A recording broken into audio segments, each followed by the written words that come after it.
friends, welcome to DSP. Ini okay.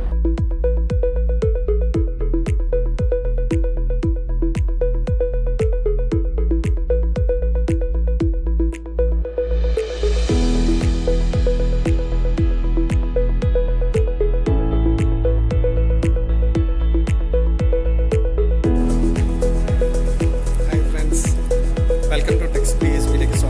Special server unboxing. Okay.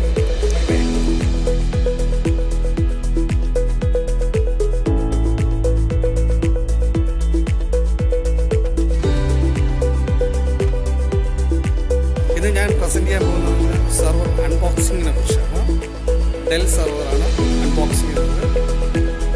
എല്ലാവർക്കും ആ ഒരു server unbox ചെയ്യുമ്പോൾ തന്നെ ഒത്തിരി ടെക്നിക്കൽ ഫീൽഡിൽ വർക്ക് ചെയ്യുന്നവർക്കും ഈ സെർവർ റിലേറ്റഡോ അതുപോലെ തന്നെ സ്വിച്ച് റിലേറ്റഡോ ഒന്നും അവർക്കൊന്നും കാണാൻ തന്നെ സാധ്യത കുറവായിരിക്കും. ടെക്നിക്കൽ സപ്പോർട്ട് L1 ബേസ് ചെയ്തൊക്കെ ഇരിക്കും. അപ്പോൾ എങ്ങനെ എളുപ്പത്തിൽ നിങ്ങൾക്ക് ഞാൻ പുതിയൊരു സെർവർ ഒന്ന് അൺബോക്സ് ചെയ്യുന്നതിനെ കുറിച്ച് പരിചയപ്പെടുത്തി തരും. ഓക്കെ, നിങ്ങൾ കാണുക, ലൈക്ക് ചെയ്യുക, സബ്സ്ക്രൈബ് ചെയ്യുക. നെക്സ്റ്റ് എൻ്റെ പുതിയ വീഡിയോസ് വരുമ്പോൾ തന്നെ നിങ്ങൾക്ക് നോട്ടിഫിക്കേഷൻസ് ആയിട്ട് ഓക്കെ.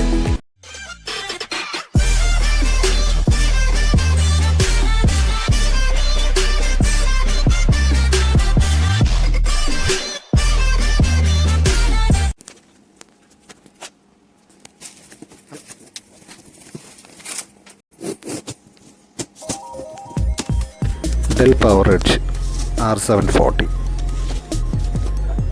ഈ മോഡലാണ് നമ്മളിതിന് ഓപ്പൺ ചെയ്യുന്നത്. ഇതിൻ്റെ അകത്ത് എന്തൊക്കെയാണോ ഉള്ളത് ഒരു സെർവർ വരുമ്പോൾ എങ്ങനെയാണ് അത് വരുന്നത്, അത് വെൽ പാക്കായിട്ടാണ് വരുന്നത്. ഡെല്ല് HP ഒക്കെ ആണെന്നുണ്ടെങ്കിൽ പറയേണ്ട ആവശ്യമേ ഇല്ല. അവരുടെ പാക്കിംഗ് ഫസ്റ്റ് ക്ലാസ് പാക്കിംഗ്. അതിൻ്റെ കൂടെ ഒരു ബ്രൗസർ വെച്ചിട്ടുണ്ട്. അതിലെന്തൊക്കെയാണ് വരുന്നത്, പിന്നെ അതിൻ്റെ ഇൻസ്റ്റാളേഷൻ ചെയ്യേണ്ട ഇൻസ്ട്രക്ഷൻസ്, പിന്നെ അതിൻ്റെ ഇടയിൽ കേബിൾ ടാഗ് ചെയ്യുന്നുള്ളതിൻ്റെ ഇത്. ഇപ്പോൾ വരുന്ന എല്ലാത്തിനും വന്ന് ഇതേപോലെ തന്നെ കേബിളോ എല്ലാം വന്ന് നമുക്ക് കേബിൾ ഡ്രസ് ചെയ്യുന്ന ആയിട്ട് സ്റ്റാൻഡോട് ചേർത്താണ് വരുന്നത്.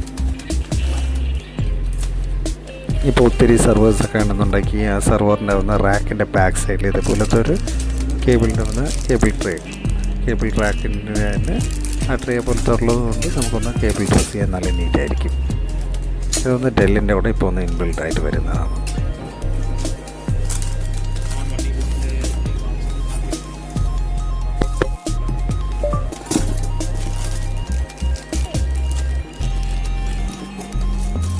പിന്നെ ഇതിൻ്റെ കൂടെ തന്നെ അതിൻ്റെ കേബിളിൻ്റെ കേബിൾ യൂസ് ചെയ്തുള്ള ഇതിൻ്റെ ഫ്രണ്ട് പാനൽ സെർവറിൻ്റെ ഫ്രണ്ട് പാനൽ, പിന്നെ അതിൽ 5 amps cable, power cable, rail kit,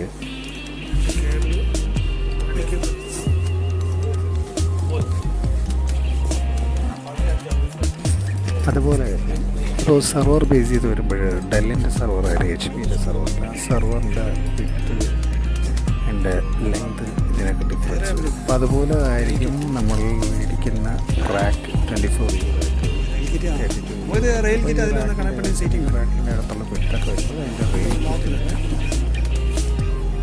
ഇതും ഡിഫറൻസ് ആയിട്ടിരിക്കും വരുന്നത്. അപ്പോൾ എല്ലാ റെയിൽ കിറ്റ് വന്ന് അതിൻ്റെ ലോക്കിംഗ് സിസ്റ്റം വന്ന് HP-ക്കുള്ളത് സെപ്പറേറ്റ് ആയിട്ടുള്ള മോഡലായിരിക്കും. ഡെല്ലിന് വേറൊരു തരത്തിലായിരിക്കും ഈ റെയിൽ കിറ്റൊക്കെ വരുന്നത്. ഇപ്പോഴെപ്പോഴും നമ്മൾ റാക്കിൻ്റെ മാറ്റുമ്പോൾ തന്നെ റാക്ക് വലുതായിരിക്കണം. എല്ലാ മോഡലിലും സ്യൂട്ടാവുന്ന തരത്തിലുള്ള സ്പേസ് അതിൻ്റെ അകത്ത് ഉണ്ടെങ്കിൽ മാത്രമേ നമുക്കൊന്ന് റെയിൽ കിറ്റ് ഫിക്സ് ചെയ്ത് നല്ല നീറ്റായിട്ട് സെർവർ ഒന്ന് ആ റാക്കിൽ ഫിക്സ് ചെയ്യാൻ പറ്റും. നമുക്ക് എങ്ങനെയാണ് സെർവർ ഒന്ന് വെളിയിലോട്ട് എടുത്തേക്കാം.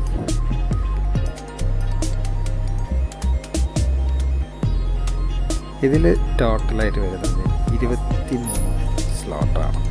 ഹാർഡ് ഡിസ്കിൻ്റെ 23 സ്ലോട്ടാണ് വരുന്നത്. അതിൽ 6 സ്ലോട്ടിന് മാത്രമേ കാർഡ് കണക്ട് ചെയ്തിട്ടുള്ളൂ. അതിൽ 6 സ്ലോട്ട് മാത്രമേ ഹാർഡ് ഡിസ്കിന് കണക്റ്റഡ് ആയിട്ടുള്ളത്.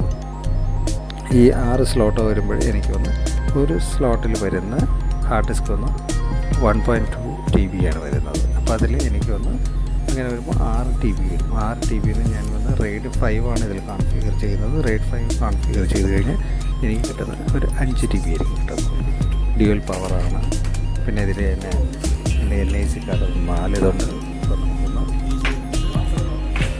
4 വന്ന് നമുക്ക് ടീമിങ് ചെയ്യാൻ വേണ്ടി ഏറ്റവും ബെറ്ററാണ്. ഒരു ILO പോർട്ടുണ്ട്. 4 പോർട്ട് വരുമ്പോൾ നമ്മൾ ടീമിങ് ചെയ്യുമ്പോൾ തന്നെ ഈ 4 പോർട്ടും സിംഗിളായിട്ടുള്ള രീതിയിൽ ഏതെങ്കിലും ഒരു പോർട്ട് ഒന്ന് ഡാമേജ് ആയിരുന്നില്ല അടുത്ത പോർട്ട് വഴി നമുക്കൊന്ന് പിക്കാവും. അപ്പോൾ നമ്മളൊന്ന് 4 പോർട്ടും നമ്മളൊന്ന് കേബിളൊന്ന് ഡയറക്റ്റായിട്ട് കണക്ട് ചെയ്യാം. അത് റിഡൻഡൻസി പർപ്പസിനാണ് ഏറ്റവും കൂടുതൽ യൂസ് ചെയ്യുന്നത്.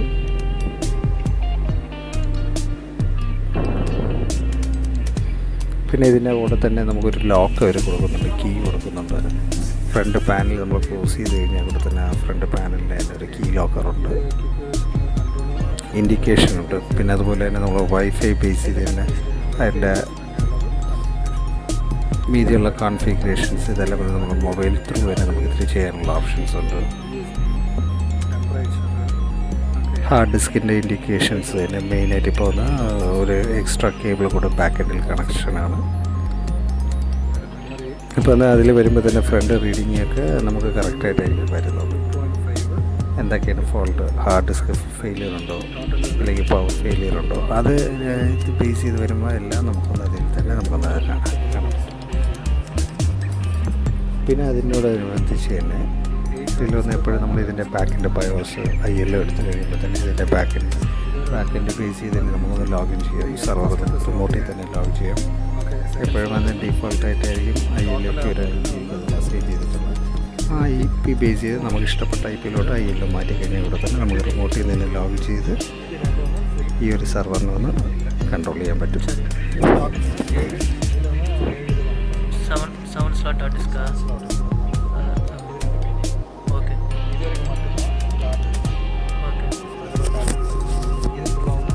എപ്പോഴും ഇതിൻ്റെ ഈ ഇപ്പോൾ ഒന്ന് ഹാർഡ് ഡിസ്കിൻ്റെ ഇതിലെ കേസിലൊന്ന് ഫസ്റ്റത്തിൽ അവരൊന്ന് കമ്പനി നമ്മുടെ റിക്വയർമെൻറ്റ് ബേസ് ചെയ്തിരിക്കും അവർ കേസ് ഫുള്ളായിട്ട് അത് ഫില്ല് ചെയ്ത് തരുന്നു.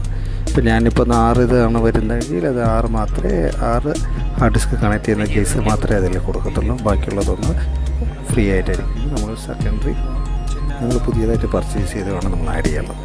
എപ്പോഴും ഈ ഹാർഡ് ഡിസ്ക് കണക്ട് ചെയ്യുന്ന കേസിൻ്റെ തൊട്ട് പിറകിലായിട്ടായിരിക്കും നമുക്കിതിൻ്റെ ഫാനൊക്കെ വരുന്നത്. അത് തന്നെ ഇതിൻ്റെ അകത്ത് വരുമ്പോൾ ഒരു 6-7 ഫാൻ വരും. ഇത് ILO റീഡ് ചെയ്യുന്നതും ILO ഒരു ഇൻഡിക്കേഷൻസും പിന്നെ ഹാർഡ് ഡിസ്കിൻ്റെതും ഹാർഡ്വെയറിൻ്റെ ഇൻഡിക്കേഷനും അവിടെ ലൈറ്റ് അതിൽ ആ ഒരു ബോർഡ് വരുമ്പോൾ തന്നെ അതിൽ ലൈറ്റ് കൂടെ വരും. HP-യുടെതൊക്കെ IBM HP-യുടെയൊക്കെ ഒരു ചെറിയൊരു ബോർഡ് പോലെ ഡിസ്പ്ലേ ബോർഡ് പോലെ വരുന്നു. എന്നാൽ ഞാൻ ഓപ്പൺ ചെയ്ത് ഇതിൻ്റെ അകത്തുള്ളതാണ് വരുന്നത്. ഹാർഡ് ഡിസ്ക് ഇതിൽ ഇതിൽ വരുന്ന അവിടെ ഒരു മെമ്മറി കാർഡ് വരുന്നുണ്ട്. നമുക്കൊന്ന് എന്തെങ്കിലും ബയോസ് ബേസ് ചെയ്തിട്ടുള്ള ബാക്കപ്പ് ബേസ് ചെയ്തൊക്കെ എടുക്കുന്നെങ്കിലും ഇല്ലെങ്കിൽ ഇൻസ്റ്റാളേഷൻ ബേസ് ചെയ്തിട്ടുണ്ടെങ്കിൽ അവിടെ വന്ന് മെമ്മറി കാർഡ് കണക്ട് ചെയ്യുന്ന ഓപ്ഷൻസ് ഉണ്ട്. റേറ്റ് കൺട്രോളാണ്. അതല്ലാതെ തന്നെ ഇതിലൊന്ന് DGM കാർഡെല്ലാം കണക്ട് ചെയ്യുന്നതാണ് കേട്ടുള്ള കാർഡ് കൺട്രോളാണ് നമുക്ക്. അറ്റ് എ ടൈം നമുക്ക് 6 അഡീഷണൽ ആയിട്ടുള്ള ഡയലർ കാർഡ് വേണമെങ്കിൽ ഇതിൽ ഫിക്സ് ചെയ്യാൻ പറ്റും. അങ്ങനത്തെ ഒരു മോഡലാണത്. നമുക്ക് എക്സ്ട്രാ കാർഡ് എക്സ്ട്രാ എന്തൊക്കെ കാർഡാണ് നമുക്ക് ആവശ്യമുള്ള ആ കാർഡെല്ലാം അതിൽ ഫിക്സ് ചെയ്യാനുള്ള ആ ഒരു ഓപ്ഷനും കൂടി ചേർത്തായിരിക്കും നമ്മൾ റേറ്റ് കൺട്രോളും ഇതൊക്കെ മേടിക്കുന്നത്. എപ്പോഴും റാമും അതിൻ്റെ CPU അകത്ത് ഫുള്ളായിട്ട് പാക്കായിട്ടായിരിക്കും ഇതിൽ വരുന്നത്. അതിൻ്റെ ഫ്രണ്ട് കവറിങ് എല്ലാം ചെയ്ത് അതിൻ്റെ മേലെ ടോപ്പ് ലെവലെല്ലാം കവർ ചെയ്തിട്ടുണ്ട്. പിന്നെ ഇതിൽ വരുന്നത് നമുക്ക് ILO പോർട്ട് എപ്പോഴും വന്നാൽ അതിൽ ILO ഒരു ഇൻഡിക്കേഷൻസ്, പിന്നെ 2 ഡ്യുവൽ പവർ VGA കൊടുത്തിട്ടുണ്ട്. 4 ടീമിങ് ബേസ് ചെയ്ത് നമുക്ക് ചെയ്യാം. USB കൊടുത്തിട്ടുണ്ട്.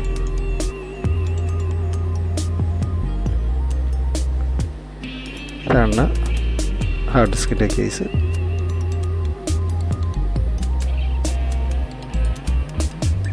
USB-യുടെ ചിപ്പ് വരുന്നതാണ് USB തന്നെ നോക്കുന്നത്.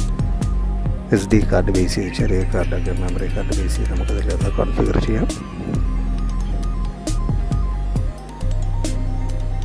ഈ പോർഷൻ വരുന്നത് ഇതിൽ റാമും പ്രോസസ്സും ഇരിക്കുന്ന കേസ് ഞാനിപ്പോൾ ഒന്ന് ഓപ്പൺ ചെയ്യാം. ഓപ്പൺ ചെയ്യുമ്പോൾ തന്നെ 2 പ്രോസസ്സാണ് വരുന്നത്. 64 ബേസ് ചെയ്താണ് 126 പ്രോസസ്സ് വരുന്നത്.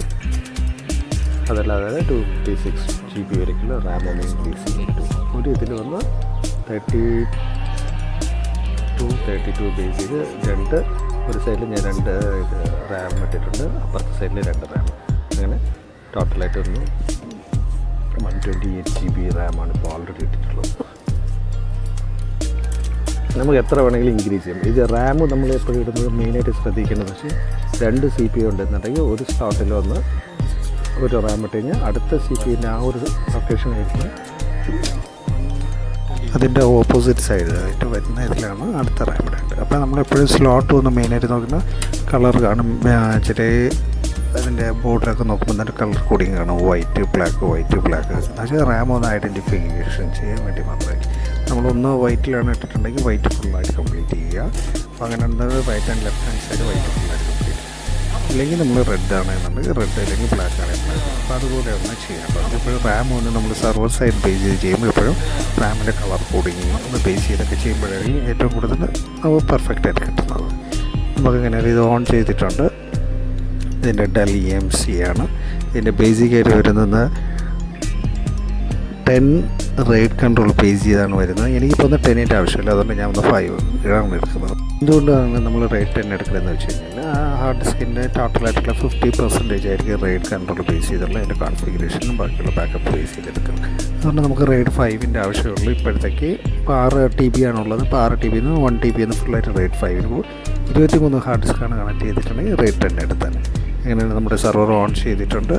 അപ്പോൾ ഇതിന് വന്ന് റേറ്റ് 5 ആയിരിക്കും കോൺഫിഗർ ചെയ്യുന്നത്. എല്ലാവർക്കും ഈ വീഡിയോ ഇഷ്ടപ്പെട്ട് കാണുമെന്ന് കരുതുന്നു. ലൈക്ക് ചെയ്യുക, സബ്സ്ക്രൈബ് ചെയ്യുക. Thanks for watching. Tech DSP നിന്ന് ജോഷി.